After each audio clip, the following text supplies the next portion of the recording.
Hola, soy la doctora Regina y hoy les vengo a platicar sobre la discapacidad y sus implicaciones tanto para las personas que la tienen como para los que no, para así poder hacer un poco más de conciencia sobre este tema tan importante para la salud pública y para la sociedad en general. Primero les pregunto, ¿alguna conoce a alguien, ya sea un familiar, una amiga o alguna compañera de clases y actividades que tenga una discapacidad? Seguramente sí. Todas esas personas que no pueden ver, escuchar o que a lo mejor necesitan de una silla de ruedas para desplazarse, tienen lo que conocemos como discapacidad.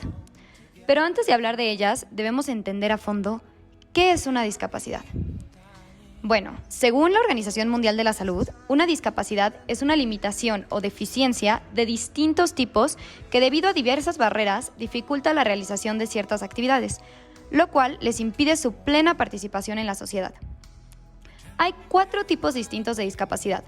La discapacidad física, como cuando una persona necesita de una silla de ruedas para caminar, o que le falte una pierna o un brazo.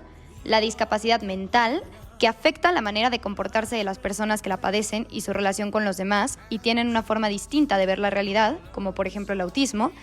También existe la discapacidad intelectual, que es aquella en la cual se les dificulta realizar actividades de la vida cotidiana en relación a la gente de su edad, como aprender, por ejemplo, una persona con síndrome de Down.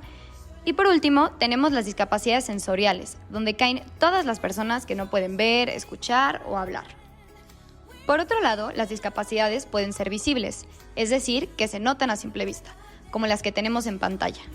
O no visibles, que no suelen verse a simple vista por no contar con rasgos físicos característicos. Y entonces tardas más en darte cuenta de la discapacidad de la persona, como las que se ven en esta pantalla. A todo lo anterior, le agregamos que en la mayoría de los casos, las personas con discapacidad viven en un lugar donde no existen las condiciones necesarias para que vivan bien. Por ejemplo, falta de trabajos, de escuelas con programas especiales, rampas para sillas de ruedas en lugares públicos, actividades sociales inclusivas, etc. Esto hace que mucha gente que vive con alguna discapacidad sufra de discriminación y se aísle del resto de la sociedad. Es por esto que en 1992 la Organización Mundial de la Salud designó al 3 de diciembre como el Día Internacional de las Personas con Discapacidad. Y entonces, ahora sí, llegó la parte más importante de la cápsula. ¿Qué podemos hacer nosotros para lograr una sociedad más inclusiva hacia las personas con discapacidad? Bueno, ahí te van algunos tips. Primero que nada, infórmate. Es muy importante conocer a fondo qué significa tener una discapacidad y sus repercusiones en la vida diaria. Cada vez existen más formas y recursos de integrarlos a la sociedad, como por ejemplo el lenguaje de lenguas para las personas que no pueden oír o el sistema braille y perros de apoyo para las personas que no pueden ver. Pero no podemos apoyar a una persona con discapacidad sin antes conocer más a fondo sobre su condición. También recuerda que todos tenemos los mismos derechos. Las personas con discapacidad cuentan con los mismos derechos humanos que tú y el resto del mundo, y por ello siempre hay que respetarlos y promoverlos. Igualmente, debemos promover una sociedad inclusiva y libre de discriminación. Si tienes a una persona con discapacidad cerca en tu vida, esfuérzate por integrarlo en tus actividades, hazte su amigo, convive con ellos, platica, juega y aprende. Ellos, al igual que tú, necesitan amigos y vida social para desarrollarse. Cabe mencionar que una sociedad inclusiva no solo implica hacer amistades con personas con discapacidad, sino aprovechar al máximo los recursos que ya existen para verdaderamente incluirlos dentro de la vida cotidiana del ser humano. Es decir, que existan posibilidades de trabajo para ellos, de educación escolar, que puedan participar en deportes y actividades físicas, que cada vez pongan más rampas para sillas de ruedas en lugares públicos y que cada vez más gente conozca los principios básicos del sistema de lenguas y que haya más libros de información en sistema braille. Y siempre recordar que todos muchas veces necesitamos distintos tipos de apoyo para realizar ciertas actividades. Y bueno, las personas con discapacidad no son la excepción. Una frase que todos deberíamos tener presente es: siempre pon primero la condición de una persona y después las circunstancias de su capacidad.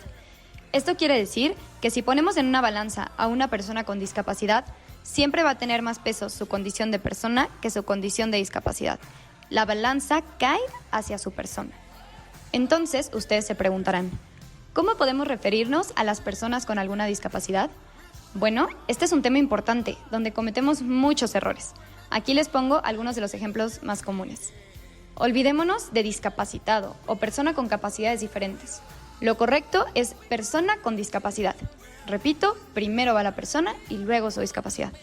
Tampoco se dice ciego o minusválido, sino persona con discapacidad visual. Y lo mismo aplica cuando hablamos de una persona con discapacidad auditiva. Es incorrecto decir inválido. Mejor hablemos de personas con discapacidad física.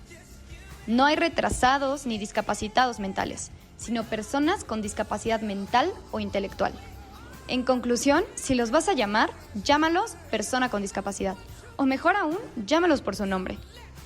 Es responsabilidad de todos nosotros hacer las condiciones para que las personas con discapacidad vivan plenamente y en goce de todos sus derechos. Hagamos el esfuerzo. Hasta aquí termina la cápsula, pero recuerda que debes seguir informándote y conociendo sobre el tema. Sobre todo este mes de diciembre, hagamos conciencia. Cualquier duda o comentario puedes escribirme a mi celular o al correo de doctora@meyali.com. Nos vemos en el consultorio de la escuela. Adiós.